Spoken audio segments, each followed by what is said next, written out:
Hey everybody, in this video I am going to go through lesson 2.03, part B, where we will now be measuring angles.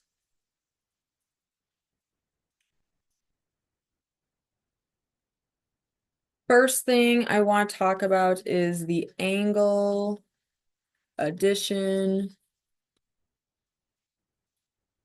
postulate.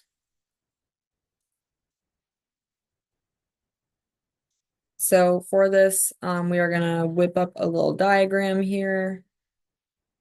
This is angle ABC.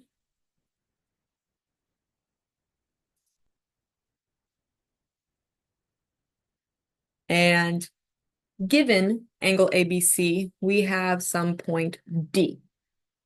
Oh, okay. Within that angle.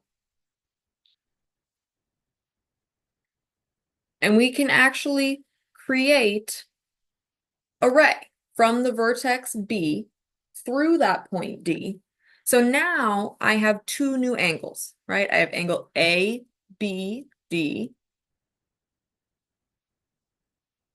and I have angle DBC. Together, those two angles form angle ABC. So our angle addition postulate basically says if we have two adjacent angles, like angle ABD and angle DBC, the measure of the entire thing, angle ABC, can be found by adding up the measure of angle ABD and the measure of angle DBC.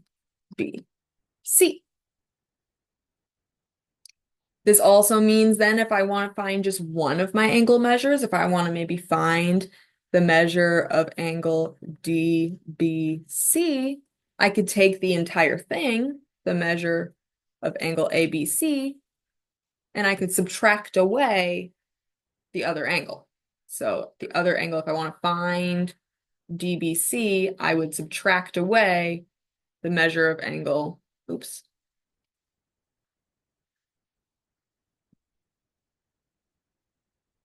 subtract away the measure of angle ABD.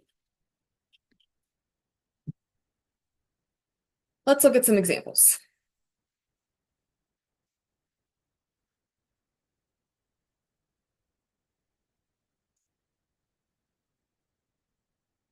We are going to solve for the measure of angle RST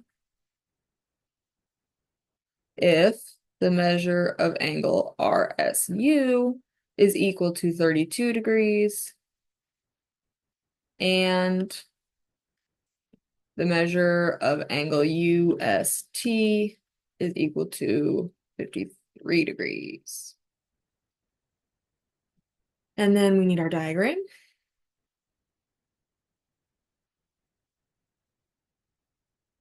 Doesn't have to be perfect. So here is point R and then S and then T to form angle RST. And then this has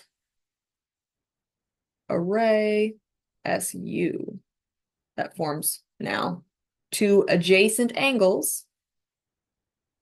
We see RSU in the diagram, and we also see UST in the diagram.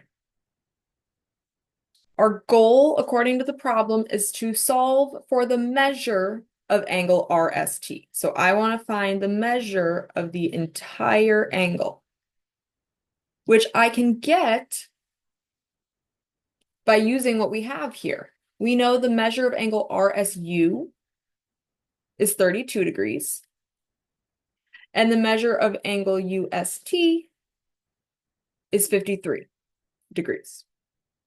So to find our measure of angle RST, I can add our measure of angle RSU plus our measure of angle UST. And our measure of angle RSU was 32 degrees. And the measure of angle UST was 53 degrees. And I can add those two together to give us an overall measure for angle RST of 32 plus 53 gives us 85 degrees. So our measure of angle RST is 85 degrees.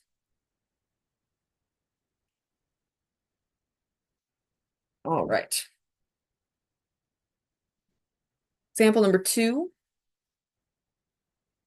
We are going to find the measure of the missing angle.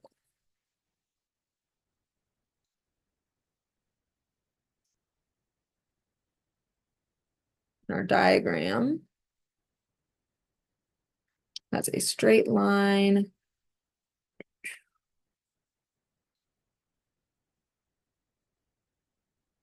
And this is, I don't like it. There we go. This is angle just referred to as A, and then this other angle is 126 degrees. I hope that you recognize that this diagram is a linear pair. These two angles together form a straight line, which is 180 degrees. So this tells me then that whatever A is plus 126 degrees is going to be 180 degrees. Because a linear pair, they're supplementary angles that add to 180 degrees. So to figure out what this angle A is, what the measure of that is, I can also just take 180 degrees and subtract away the angle we do know, 126 degrees. And when I subtract, 180 minus 126 is 54 degrees.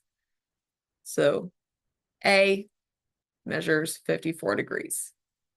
And I don't need to write the M angle A because A specifically is already referring to the measurement of the angle. Problem 3. Find the measures of the missing angles. In our diagram this time, we have two intersecting lines. So here is my first line, and here is my second. This angle here is 41 degrees. And then we have angle measure B and an angle with measure C. So we want to find B and C.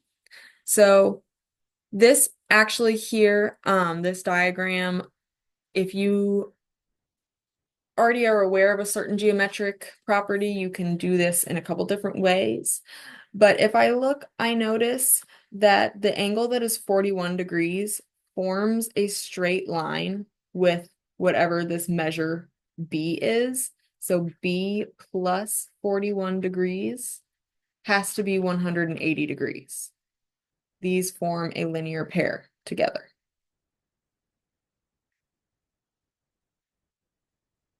So to figure out what B is, I can simply subtract 180 degrees minus 41 degrees.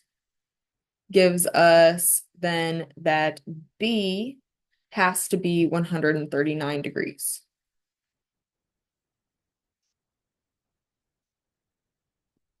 So B is 139 degrees.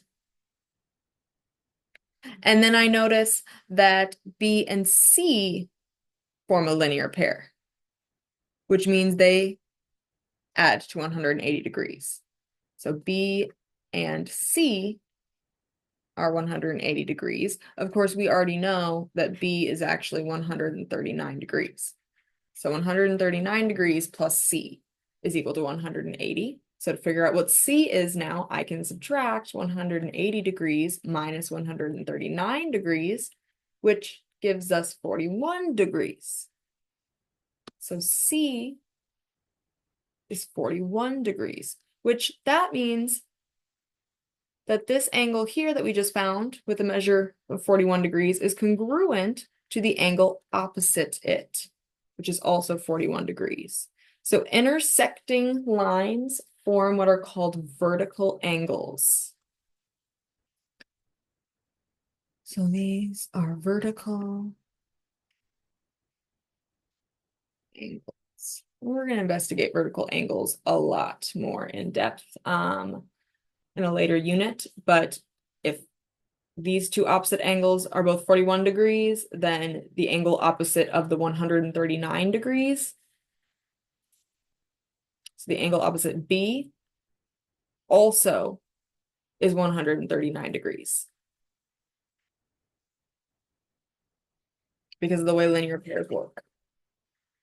All right, example 4. We want to solve for the value of J. So here we have a straight line with this vertex here.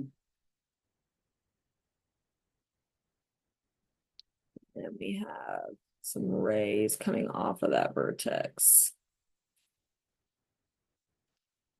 And these two rays in the middle of those two rays form a 90-degree angle, a right angle. We know that the angle of this measure here is 8J plus 1 degrees. And this angle down here is 7J minus 1 degrees. We're going to find or solve for the value of J. And this here is a straight line, right? And straight lines, straight angles have a measure of 180 degrees. So this isn't a linear pair because I actually have 3 angles being formed. This is what we call a linear triple because there's 3 angles being formed. But it still adds to give us 180 degrees. So adds to 180 degrees. So this tells me then, if I add my first angle plus my second plus my third, the measure of angle 1 plus the measure of angle 2 plus the measure of angle 3 has to be 180 degrees. And I just made up that this is 1, this is 2, and then this angle here is 3. This first angle is actually 8J plus 1 degrees. I'm not going to write the degree symbol for right now. Plus, measure of angle 2 is 90 degrees. Plus, the measure of angle 3 is 7J minus 1 degrees. And that is equal to 180.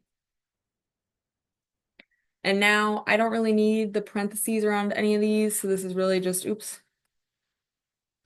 8J plus 1 plus 90 plus 7J minus 1 is equal to 180. Again, we're trying to figure out what J has to be equal to here. And I can combine my like terms. 8J plus 7J gives us 15J altogether. And then 1 plus 90 minus 1. 1 plus 90 is 91. Minus 1 is 90. So 15J plus 90 is equal to 180. And then solving for J to get J all by itself, I will subtract away 90 from both sides. I also, here at the beginning of the problem, I could have started by taking 180 and subtracting away 90 and noticing then that angle 1 and angle 3 together then must be 90. However you want to do it. But I will subtract away 90 from both sides, and we get 15J itself is equal to 90. and I can divide both sides by 15 to get J is equal to 6. So again, we could have originally taken out that right angle we knew about, and we could have said that 90 degrees was equal to 8J plus 1 plus 7J minus 1, and just gone from there. All right, I want to do one more example.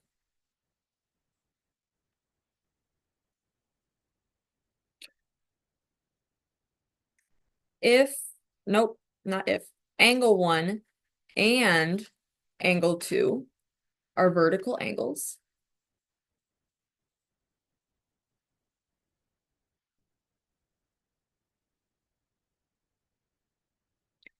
if the measure of angle 1 is equal to 4x plus 3 degrees,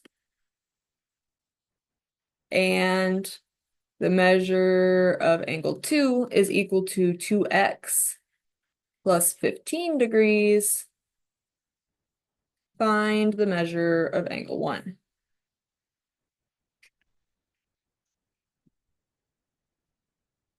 And we given a diagram here. We're not given a diagram here. We're told they're vertical angles.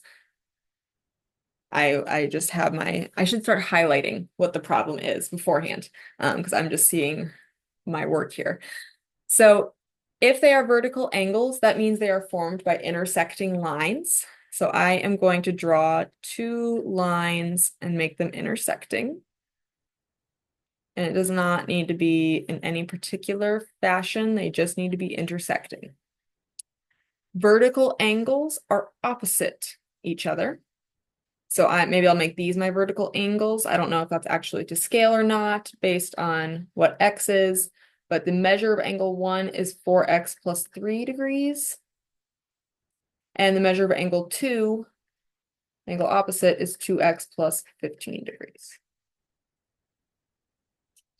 Now, remember what we talked about. Vertical angles are congruent. So I know then that angle 1 is congruent to angle 2 because they are vertical angles.